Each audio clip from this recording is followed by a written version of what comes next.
ហេតុផល6យ៉ាងដែលមនុស្សបញ្ចប់ទំនាក់ទំនងជាមួយអ្នកដែលពួកគេស្រឡាញ់សួស្តីគ្រួសារ10000ហេតុផលវីដេអូនេះគឺសម្រាប់គោលបំណងអប់រំតែប៉ុណ្ណោះហើយយើងមិនបានស្នើឲ្យអ្នកបញ្ចប់ទំនាក់ទំនងរបស់អ្នកទេប្រសិនបើអ្នកសង្កេតឃើញហេតុផលណាមួយក្នុងចំណោមហេតុផលទាំងនេះអ្វីដែលសំខាន់គឺអ្នកគួរតែអង្គុយជាមួយដៃគូរបស់អ្នកហើយនិយាយអំពីបញ្ហាណាមួយជាមុនសិនយើងក៏លើកទឹកចិត្តឲ្យអ្នកនិយាយជាមួយនរណាម្នាក់ដែលអ្នកអាចទុកចិត្តដែលអាចផ្ដល់ការគាំទ្រការស្រឡាញ់អាចមានអារម្មណ៍ដូចជាអារម្មណ៍ដែលល្អអស្ចារ្យបំផុតមួយនៅក្នុងពិភពលោកទោះបីជាអ្នកនិងដៃគូរបស់អ្នកស្រឡាញ់គ្នាខ្លាំងណាស់ក៏ដោយវាមិនមែនមានន័យថាពួកគេនឹងនៅជាប់អ្នក24ម៉ោងនោះទេ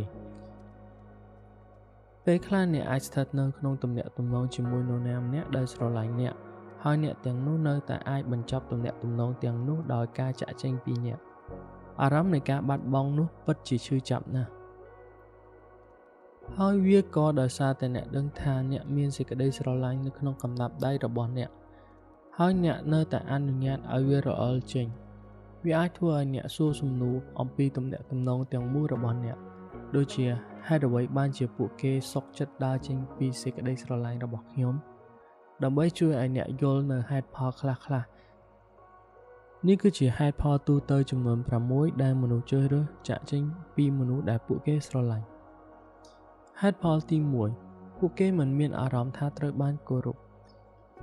តើអ្នកគោរពគ្នាទៅវិញទៅមកនៅក្នុងទំនាក់ទំនងរបស់អ្នកដែរឬទេមូលដ្ឋាននៃការទំនាក់ទំនងគ្រប់ប្រភេទគឺទាមទារការគោរព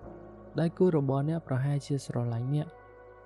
ប៉ុន្តែពួកគេនឹងមិនអនុញ្ញាតឲ្យខ្លួនឯងស្ថិតនៅក្នុងទំនាក់ទំនងដែលមិនមានការគោរពគ្នាទៅវិញទៅមកឡើយសេចក្តីថ្លៃថ្នូររបស់មនុស្សម្នាក់តែងតែមកមុនហើយវាជាការល្អបំផុតដើម្បីរក្សាការយល់ដឹងអំពីគំនិតនោះហេតុផលទី2ពួកគេមិនមានអារម្មណ៍ថាត្រូវបានការគាំទ្រផ្លូវអារម្មណ៍តើអ្នកអាចបង្ហាញភាពទន់ជ្រាយងាយរងគ្រោះនិងបើកចំហជុំវិញគ្នាទៅវិញទៅមកបានទេភាគច្រើននៃអ្វីដែលបង្កើតទំនាក់ទំនងល្អគឺការគាំទ្រផ្លូវអារម្មណ៍រវាងបុគ្គលពីរនាក់ដែលស្រឡាញ់គ្នាគ្មាននរណាម្នាក់ក្នុងចំណោមនោះចង់មានអារម្មណ៍ថាត្រូវបានបំភ្លេចឬបោកប្រាស់ឡើយចំណុចប្រឆាំងគ្នាគឺជារឿងធម្មតាហើយការត្រូវបង្ហាញភាពទន់ជ្រាយរបស់ដៃគូម្ខាងអាចជារឿងពិបាកភាពទន់ជ្រាយបើកលទ្ធភាពនៃការឈឺចាប់ហើយប្រសិនបើដៃគូរបស់អ្នកមិនមានអារម្មណ៍ថាពួកគេកំពុងត្រូវបានគាំទ្រផ្លូវអារម្មណ៍វាមិនទំនងទេដែលពួកគេនឹងអនុញ្ញាតឲ្យខ្លួនឯងបង្ហាញភាពទន់ជ្រាយរបស់ខ្លួនឲ្យអ្នកឃើញហេតុផលទី3ទំនាក់ទំនងរបស់អ្នកបានជួបប្រទះនឹងការបាត់បង់ភាពស្និទ្ធស្នាលផ្នែករាងកាយតើអ្នកធ្លាប់ស្ថិតនៅក្នុងស្ថានភាពដែលអ្នកនៅតែស្រឡាញ់និងយកចិត្តទុកដាក់ចំពោះដៃគូរបស់អ្នកប៉ុន្តែអ្នកមានអារម្មណ៍ថាអ្នកមិនមានការទាក់ទាញពួកគេផ្នែករាងកាយទៀតទេការស្រឡាញ់ផ្នែករាងកាយមិនមែនមានន័យសំដៅលើការរួមភេទទាំងស្រុងទេតែការរួមភេទគឺជាផ្នែកមួយនៃការដែលផ្សារភ្ជាប់ទំនាក់ទំនងជាមួយគ្នាការស្រាវជ្រាវបានរកឃើញថាភាពស្និទ្ធស្នាលនៅផ្នែករាងកាយដែលមិនមែនជាការរួមភេទគឺជាគន្លឹះសម្រាប់សុភមង្គលរយៈពេលវែងនៅក្នុងទំនាក់ទំនងហើយការប៉ះស្បែកនឹងស្បែកយ៉ាងជិតស្និទ្ធបញ្ចេញសារធាតុគីមីនៃការផ្សារភ្ជាប់ដូចគ្នានៅក្នុងខួរក្បាលរបស់អ្នកដូចជាការរួមភេទការបឺតមាត់និងការអោបគ្នាជាដើមការស្រាវជ្រាវបានរកឃើញថាមនុស្សមានសមត្ថភាពពីកំណើតក្នុងការបកស្រាយសារអារម្មណ៍តាមរយៈការប៉ះពាល់គ្នានៅក្នុងការសិក្សាឆ្នាំ2009ដែលធ្វើឡើងដោយ Hayden Scan ពេលមនុស្សបិទភ្នែកអាចបកស្រាយយ៉ាងត្រឹមត្រូវនៅអារម្មណ៍ប្លែកៗចំនួន8ដូចជាកំហឹង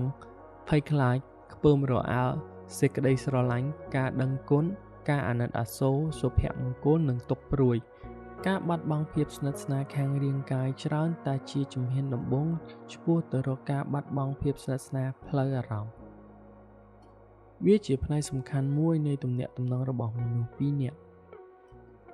ដែលនៅពេលដែលវាបាត់បង់អ្នកឬដៃគូរបស់អ្នកអាចត្រូវបានលួងឲ្យស្វែងរកវានៅកន្លែងផ្សេងហេតុផលទី ពួកគេមានអារម្មណ៍ថាមិនគ្រប់គ្រាន់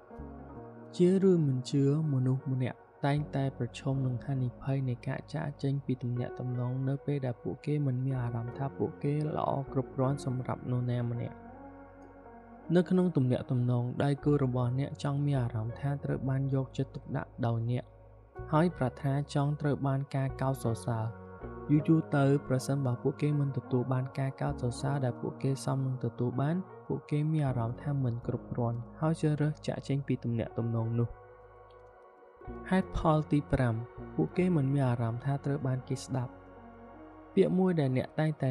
គេលើកឡើងជំនាញក្នុងការទំនាក់ទំនងគឺមានសារៈសំខាន់ខ្លាំងណាស់នៅក្នុងការតាក់ទងគ្នាទោះយ៉ាងណាក៏ដោយយើងអាចយកវាមកអនុវត្តមានន័យថាយើងត្រូវនិយាយច្រើននៅក្នុងទំនាក់ទំនងប៉ុន្តែវាមានច្រើនជាងការនិយាយវាក៏ជាការស្ដាប់ផងដែរតើអ្នកពិតជាស្ដាប់អ្វីដែលដៃគូរបស់អ្នកនិយាយឬអ្នកស្ដាប់គ្រាន់តែដើម្បីឆ្លើយតបទំនាក់ទំនងដែលមានសុខភាពល្អមានទាំងការស្ដាប់និងការនិយាយប្រសិនបើដៃគូរបស់អ្នកមិនមានអារម្មណ៍ថាត្រូវបានស្ដាប់យ៉ាងត្រឹមត្រូវហើយដូចជាពួកគេមិនបានទទួលនៅយោបល់ច្រើនពីអ្នកពួកគេអាចមានអារម្មណ៍ថាមិនមាននរណាស្ដាប់ឬក៏មិនមាននរណាឆ្លើយតបតាមអ្វីដែលពួកគេចង់បានហេតុផលទី6ការបាត់បង់ការរំពឹងលើទំនាក់ទំនងផ្លូវចិត្តការសិក្សាបានបង្ហាញថាសេចក្តីស្រឡាញ់និងចំណូលចិត្តដែលមកជាមួយនឹងការជំរុញដំបូងនៃអាពាហ៍ពិពាហ៍មានទំនោររលត់បន្ទាប់ពីរយៈពេលប្រហែល2ឆ្នាំនេះហើយជាមូលហេតុដែលទំនាក់ទំនងល្អបំផុតគឺជាទំនាក់ទំនងដែលមានមិត្តភាពពិតប្រាកដជាស្នូលរបស់ទំនាក់ទំនងផ្លូវចិត្តទំនាក់ទំនងផ្លូវចិត្តច្រើនជាអ្វីដែលទ្រទ្រង់ទំនាក់ទំនងមួយឲ្យមានរយៈពេលយូរហើយប្រសិនបើវាលែងមាននេះអាចជាហេតុផលមួយផ្សេងទៀតដែលមនុស្សជ្រើសរើសចាកចេញពីអ្នកដែលពួកគេធ្លាប់ស្រឡាញ់តើវីដេអូនេះជួយអ្នករកឃើញចំណុចណាខ្លះដែលធ្វើឲ្យអ្នកចាកចេញពីនរណាម្នាក់ដែលអ្នកស្រឡាញ់តើមានហេតុផលណាមួយក្នុងចំណោមហេតុផលទាំងនេះទេអ្នកអាចចែករំលែកនៅក្នុងមតិយោបល់ខាងក្រោមវាអាចជាការលំបាកនិងការឈឺក្បាលជាពិសេសនៅពេលធ្វើការសម្រេចចិត្តចាកចេញពីទំនាក់ទំនងដែលអ្នកបានវិនិយោគលើខ្ញុំសង្ឃឹមថាវីដេអូនេះអាចផ្ដល់នូវការយល់ដឹងខ្លះៗសម្រាប់អ្នកបើចូលចិត្តសូមចែករំលែកវីដេអូនេះប្រសិនបើវាជួយអ្នកអាចគិតថាវាអាចជួយអ្នកដទៃផងដែរកុំភ្លេចចុចប៊ូតុង Subscribe សម្រាប់វីដេអូបន្ថែមទៀតអរគុណសម្រាប់ការមើលហើយយើងនឹងជួបគ្នានៅពេលក្រោយ